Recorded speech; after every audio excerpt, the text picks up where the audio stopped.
Olá e bem-vindo de volta!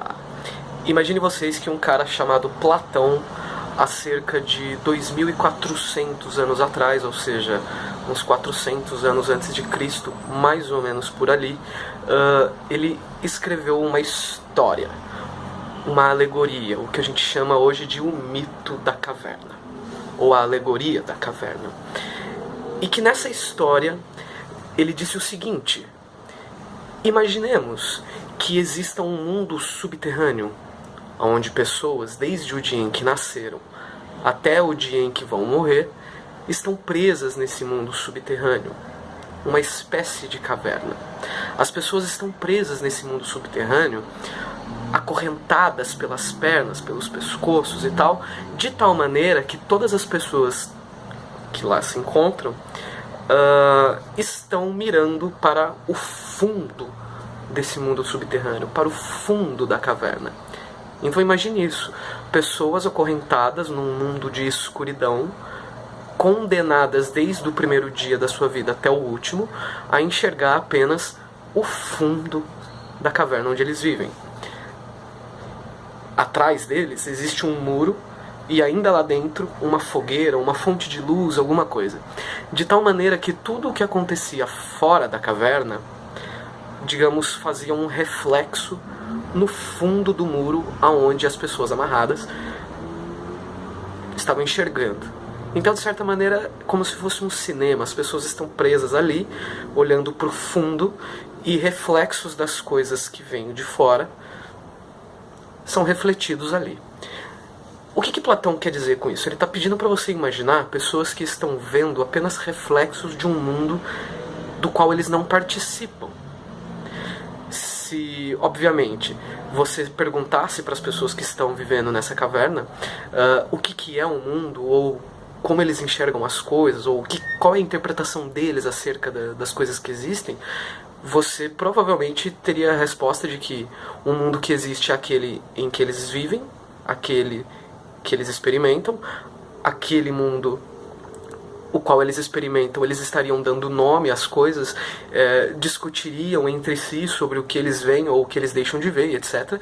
E o mais legal é, eles nunca saberiam que existe um mundo fora daquilo, né? Então imagine essa cena, pessoas presas numa caverna, condenadas desde o primeiro dia de vida até o último a ver apenas reflexos do mundo real. Então as pessoas estão presas no que a gente gosta de chamar de ilusão.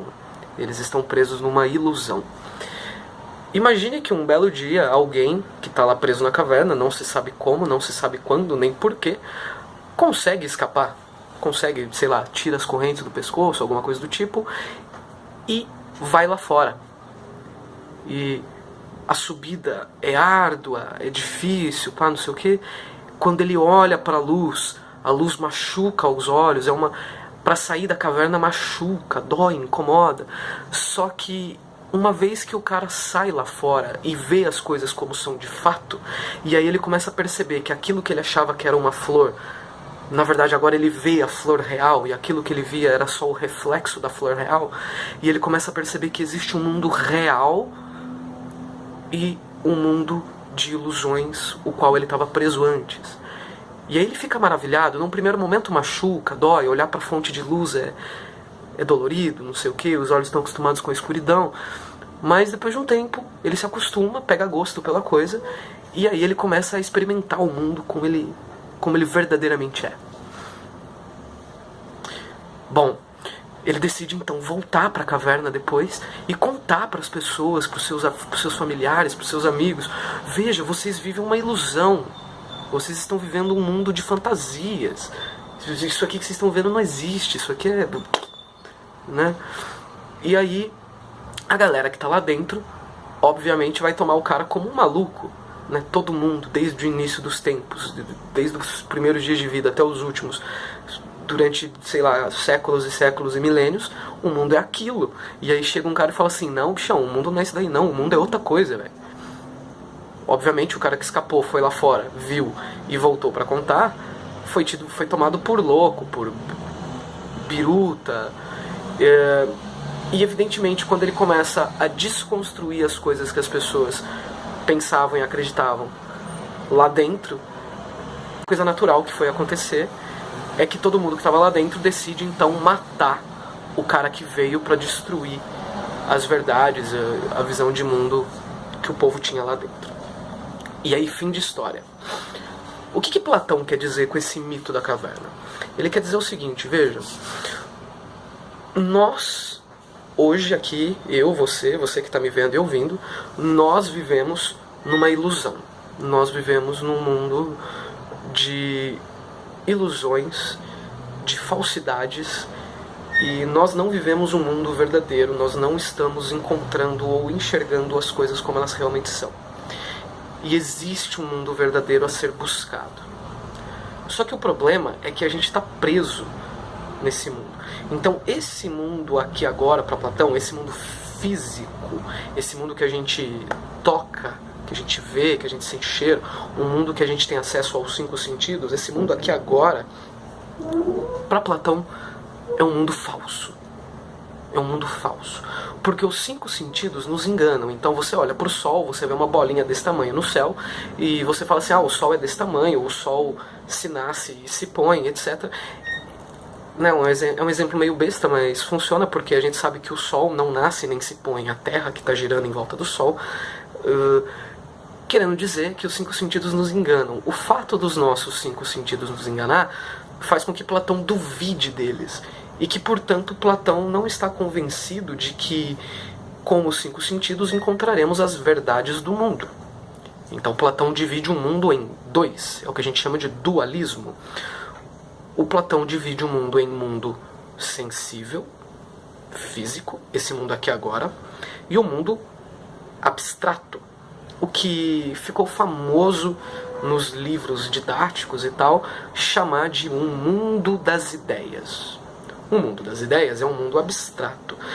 Se eu bater o machado na tua cabeça, abrir o teu crânio, pegar um bisturi, cortar lá, fazer uma incisão, não sei o que, eu não consigo puxar uma memória, uma ideia, um pensamento. O que é uma ideia? O que é um pensamento? É algo abstrato. Você não pega, você não vê. Então, o mundo das ideias, o mundo abstrato, ele não está acessível aos 5 sentidos. Como os 5 sentidos nos enganam, Platão está convencido de que a gente tem que se libertar do mundo sensível, se libertar do mundo dos 5 sentidos, para buscar a verdade. E a verdade está no mundo das ideias. No caso, o mundo das ideias é lá fora da caverna. Você imagina então que na metáfora do mito da caverna você tem 2 significados, 2 interpretações clássicas. A primeira é a que Platão é idealista. O que é idealista, Bruno? Idealista é uma pessoa que diz que a realidade última do universo, do mundo, das coisas, de qualquer coisa que exista, não se encontra nas coisas, no mundo físico sensível. A realidade última das coisas se encontra na ideia, no conceito. Você deve se lembrar do primeiro vídeo que eu fiz, que eu falava que a filosofia se separava em metafísica, em epistemologia e teoria do valor. Platão está fazendo metafísica, para além do físico. E ele está dizendo que o mundo físico é impossível de conhecer e que somente o mundo ideal, o mundo metafísico, é que possui conhecimento verdadeiro. E é lá que a gente deveria ir. Nessa metáfora da caverna, a gente poderia dizer assim, uma clássica pergunta de vestibular, de Enem, de ensino médio. Qual é o significado da caverna, do mito da caverna? O que são as correntes? Né? Talvez a gente poderia dizer que a gente vive um mundo de ilusões e a gente tem medo de se desprender das ilusões e tentar buscar a verdade. E que talvez as correntes fossem as nossas crenças, a nossa fé, as nossas certezas, os nossos medos, não sei. E a luz seria a verdade. E daí que quando o cara consegue se soltar das suas correntes e começa a se libertar das suas ilusões e vai lá fora para ir de encontro com a verdade, quando ele olha para a luz diretamente, quando ele olha para a verdade diretamente, dói, machuca. Quando alguém chega e quebra a sua visão de mundo e mostra que aquilo que você pensava, aquilo que você acreditava, na realidade é falso, machuca. É simplesmente alguém chegar e falar assim, bichão, tudo que você imaginou, tudo que você pensou, tudo que um dia você acreditou,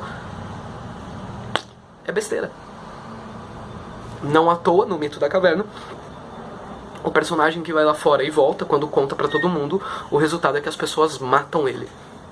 As pessoas não estão preparadas para se libertar da sua fé, das suas correntes, dos seus medos, das suas expectativas, etc. Por um outro lado, Platão também está contando a história de Sócrates. Vocês lembram de Sócrates do vídeo anterior?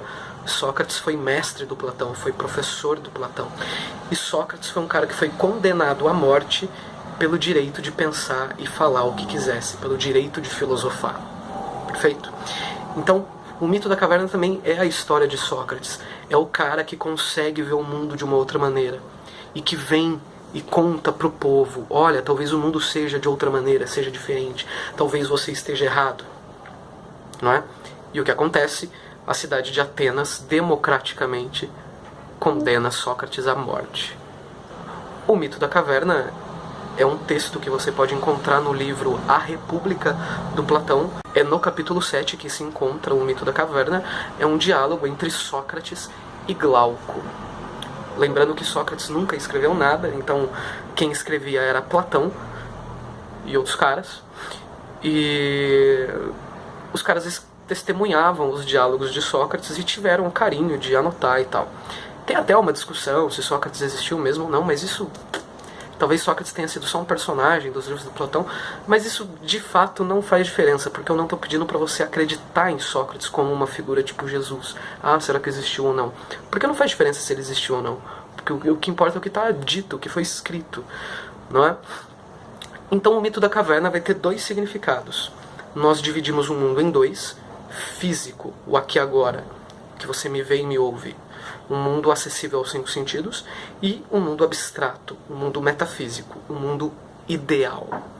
Quem é idealista, por exemplo, Immanuel Kant, Arthur Schopenhauer, Platão, né, que é o tema de hoje, essa galera vai dizer que o mundo ideal se sobrepõe ao mundo físico, e que a realidade última das coisas é um mundo ideal. Ou, em outras palavras, se você preferir, que o mundo depende da ideia que eu tenho dele. Vão ter caras, por exemplo, Karl Marx ou John Locke, né, caras que pressupõem o empirismo, vão dizer que não, que o mundo não depende do que eu tenho ideia dele. O mundo, na verdade, é o contrário. A ideia que eu tenho depende de como o mundo é. Né? E isso são filósofos que vão dar mais valor ao mundo físico.